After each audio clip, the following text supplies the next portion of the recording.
What's up, everybody, and welcome to the Thanksgiving TNA Impact Wrestling review, pretty much, as kicking off with Dixie Carter announcing her chief of staff, and she's, getting tired of the whole AJ thing, and because of the whole AJ Styles thing, and how she's gonna, whatever she's gonna do, as the people chant it. She has a chief of staff, which is Rockstar Spud. Pretty much the guy that won, he pretty much won, whatever wrestling boot camp thing in Britain, I believe, in England and stuff, and is part of the TNA roster, so now he is the chief of staff, and pretty much then brought out her nephew, Ethan Carter III, saying that the world needs us, as both of them, saying she's here for the Thanksgiving thing, and glad he's here just to be with her and stuff. And pretty much said the world needs us, and that he's unbeatable, he's undefeated, and he said he invited a opponent, a TNA legend, that he flew over here himself. This entire segment makes no sense. Rockstar Spud, who pretty much won the competition, I don't know why he's not wrestling on this show, but for some reason he gets this authority figure now, being the chief of staff, and has to take care of this whole Thanksgiving feast tonight. She's putting on with whoever wins in the matches tonight, and pretty much Ethan Carter III went against Curry Man, who returned. He's hot, he's spicy, he tastes great. Konnichiwa, Curry Man, as pretty much Ethan Carter III beat him then, kind of real quick. So yeah, Ethan Carter III went against Curry Man. Last week it was Shark Boy, now it's Curry Man.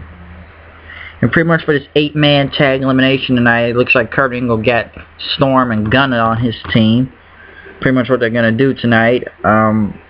Velvet Sky went against Lady Tapa. Lady Tapa won. Kind of made quick work of Velvet Sky. Hype for the whole Aces and Eights funeral.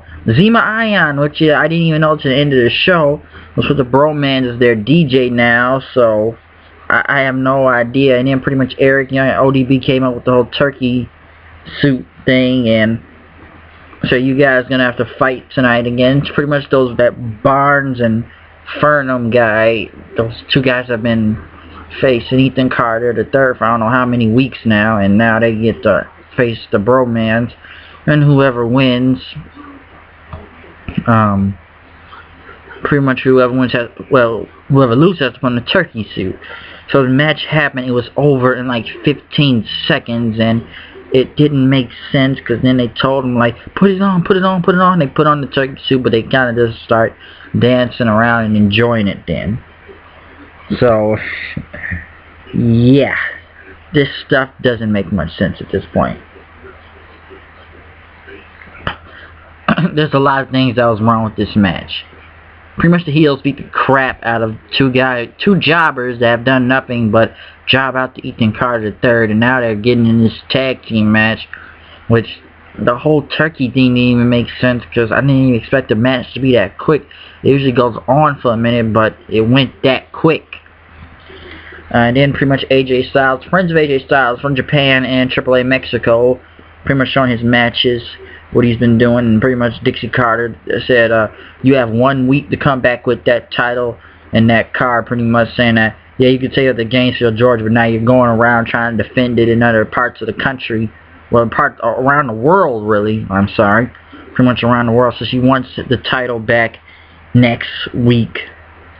The Aces and Eights funeral happened, as people like the main event Mafia, Kurt Angle, Magnus, and Samoa Joe were there, and Mike Tenay, and Eric Young, as Kurt Angle put in a D'Lo Brown head bobble thing. He'll miss his head when D'Lo Brown always used to move his neck like it was going to fall off, which was awesome. Joe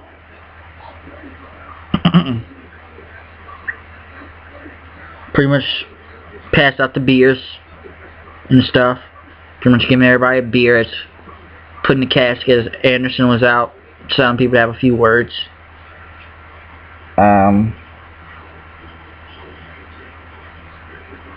Sorry, just scratching my neck. Magnus said a few words. Eric Young tried to put in the turkey thing, and Mike Tenay put in Chaz's cut in Brooke Tessmacher's booty shorts, which got in there somehow. That's pretty much Eric Young almost cried over the casket. They brought him back, and Magnus says Aces and Eights is done, and he brought out the hammer, which a lot of them had felt the hammer being beaten by such as Sting, Jeff Hardy, and everybody in the room except for Mike Tenay, who was hit by the hammer. And pretty much Bully Ray walked in with his hoodie and said, pretty much says, you need to stop, you ruin everything and stuff, so you need to stop for the sake of your pregnant wife, and saying that. They said funeral is supposed to be like death and everything, the last sleep, but this is going to be the final awakening, Bully Ray says. So what is next for Bully Ray? What's he going to do now, since this whole Aces and Eights thing is over after the past 18 months? After this entire Aces and Eights funeral. Team Roode, pretty much Ego, the entire Ego, and him and Bad Influence, and Chris Sabin versus Kurt Angle, Magnus, James Storm, and Gunner. Pretty much Storm was eliminated first by a roll-up, then Gunner was eliminated next.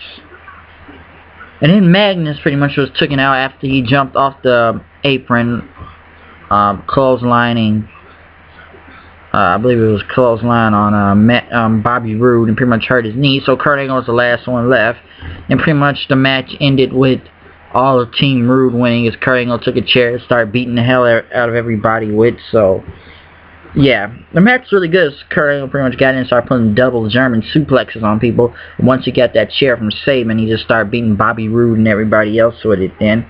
So it's very surprising the entire team Roode won the match.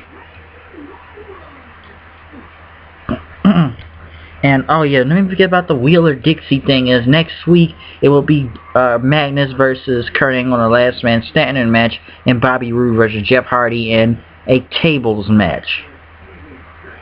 And then pretty much Rockstar Spud invite all the winners down: Chris Sabin, the Bromans, Bad Influence, Bobby Roode, Lady Choppa, Gail Kim, whatever, Zema Ion, and pretty much Bobby Roode said Velvet Sky shouldn't be it because she lost her match, so Velvet had to go, and pretty much they all said they were thankful for, which I'm not going to get through everybody, they just said what they were thankful for.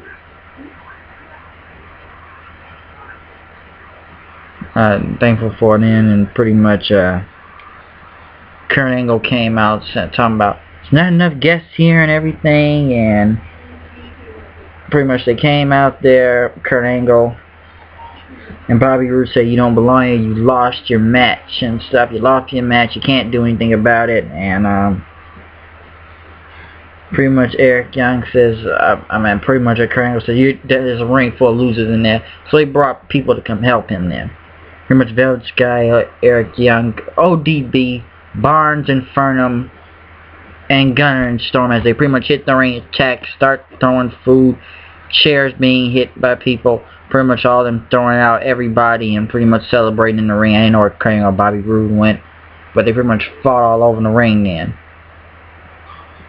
So yeah, this show didn't make a lot of much sense tonight, which was bad. This final segment, typical food fight.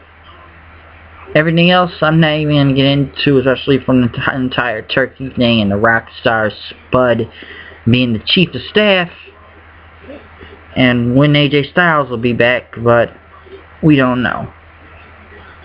But pretty much this Thanksgiving edition Impact was whatever. Maybe it'll get better by next week, hopefully. So comment, subscribe. Once again, you know it's me, the HOOD. Coming up the news and reviews, you know what I am, you know what I do. Keep watching this show. I mean, pretty much keep watching the show. Live reactions, reviews, everything that's here. You know what's happening? It's like a shiving. And we are done with this review of TNA Impact Thanksgiving. So pretty much to everybody here on this show, happy Thanksgiving, and watch out for Black Friday, because it's already happening. In the next few hours, Black Friday is upon us. So I'm out here, and be thankful for everything. Yeah. And pretty much, happy Thanksgiving. I'm out here. Peace.